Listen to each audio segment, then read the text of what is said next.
Bonjour mon ami, donc dans cette vidéo nous allons parler d'éthanol, plus particulièrement en fait de 85. Donc toutes les précautions à avoir quand tu utilises ce carburant là. Donc sont concernés par cette vidéo tous ceux qui ont fait la pose d'un boîtier éthanol chez un professionnel bien sûr. Tous ceux qui ont fait aussi une reprogrammation, donc pareil chez un professionnel.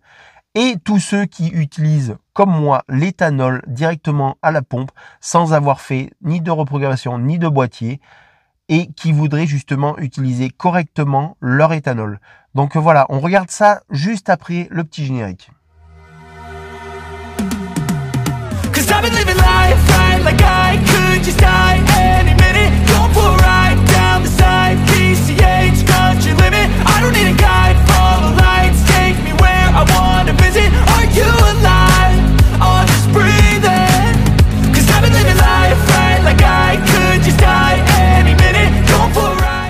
Une petite entracte dans cette vidéo pour te donner l'information donc vers AliExpress parce que tu as des choses vraiment très intéressantes à très petit prix.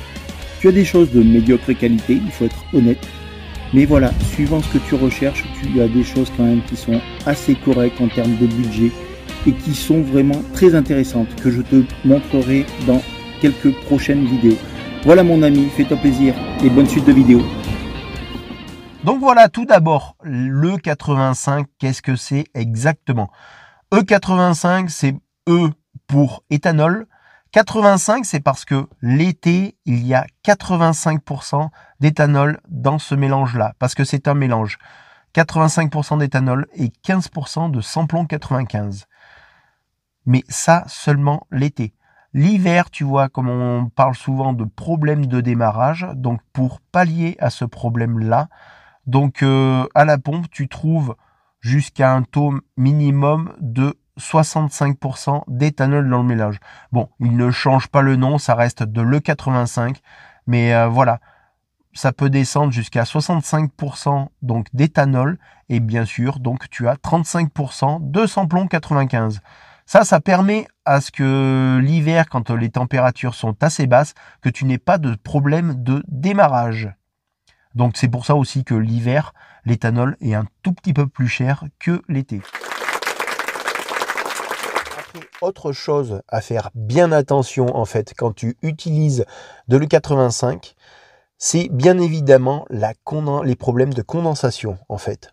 C'est pour régler ce problème de condensation, il faudra que quand tu fais ton plein, tu le fais vraiment jusqu'en haut pour minimiser en fait l'espace d'air dans ton réservoir, ce qui évitera à ton éthanol de capter trop d'humidité.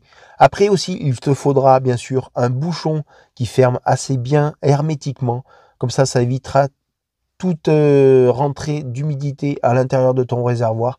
Donc ça évitera beaucoup de problèmes parce que de l'humidité qui rentre dans ton réservoir va s'incorporer à ton E85 et du coup ça va passer directement dans les injecteurs et tu vas les corroder. Donc ça c'est très dangereux.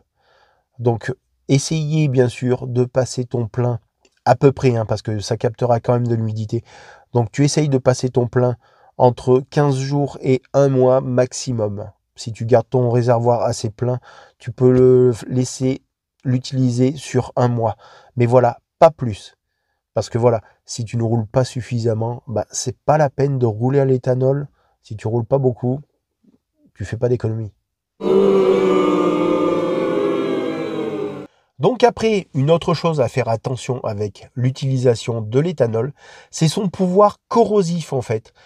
Ce n'est pas non plus de l'acide, mais voilà, l'éthanol est un petit peu plus corrosif que l'essence. Donc voilà, du coup, sur les véhicules assez anciens, je ne le conseille pas du tout. Ceux qui ont des durites en caoutchouc, laisse tomber l'éthanol, il ne vaut mieux pas le mettre si tu veux garder ton véhicule longtemps. Par contre, tous ceux qui ont des durites en plastique, donc là par contre, ça ne posera pas de problème. Par contre, donc la corrosion va se faire quand même peut-être au niveau de ton réservoir, donc ça va nettoyer toutes les parois de ton réservoir. Si jamais tu as eu un peu des saletés, voilà, ça va tout bien nettoyer. Le problème, c'est que tout ce nettoyage fait, eh ben, ça va tout s'agglutiner au niveau de ton filtre à essence. Donc, il faut compter à peu près, tu fais 2000 km avec l'éthanol et après, bien sûr, tu penses bien à changer ton filtre à essence. Ça, c'est hyper important aussi pour éviter d'avoir des déchets qui partent dans tes injecteurs. Donc après, autre chose importante, c'est le faible pouvoir calorifique de l'éthanol.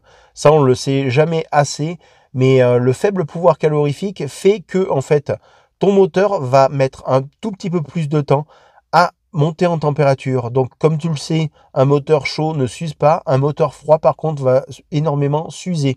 Donc, ne pas hésiter, surtout pas, à mettre une huile avec un pouvoir lubrifiant un peu plus important.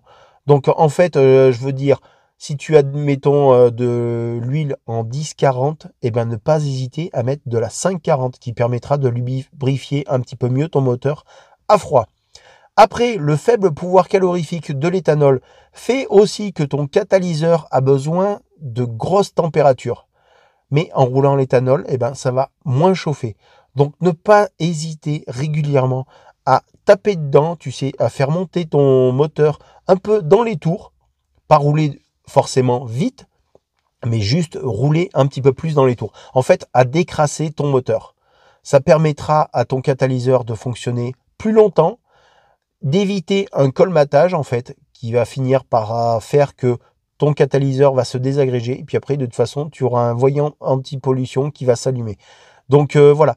Pas hésiter régulièrement à taper dedans pour faire bien monter en température, le faire bien tourner dans les tours.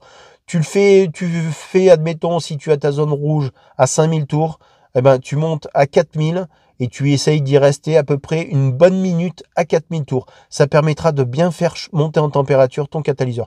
Pas plus. Voilà.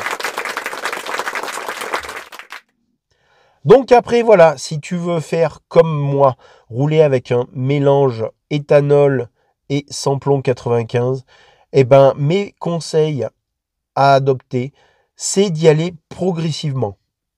Et uniquement, donc, si tu as un véhicule après les années 2000, donc là, tu peux attaquer directement avec un mélange à 50% d'éthanol et y aller progressivement. Bien sûr, tu n'oublies pas de contrôler régulièrement tes bougies.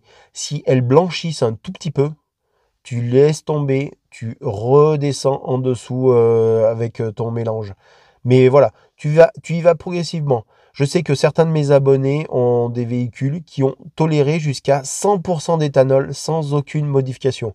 Donc voilà, n'hésite pas à faire le retour de ton expérience en commentaire dans cette vidéo. Bien sûr, j'essaierai pour les commentaires les mieux informatifs, de les épingler, qu'ils soient vraiment vus de tout le monde. Voilà, j'espère que mes quelques conseils auront permis d'éclairer ta lanterne et surtout à toi donc de bien utiliser correctement ce précieux carburant qui te fera faire de nombreuses économies. Voilà les amis, j'espère que cette vidéo vous aura plu. Si c'est le cas, n'hésitez pas à mettre un petit like et puis pourquoi pas, bien sûr, vous abonner. Je vous dis à très bientôt. Ciao! 'Cause I've been living life right like I could just die any minute.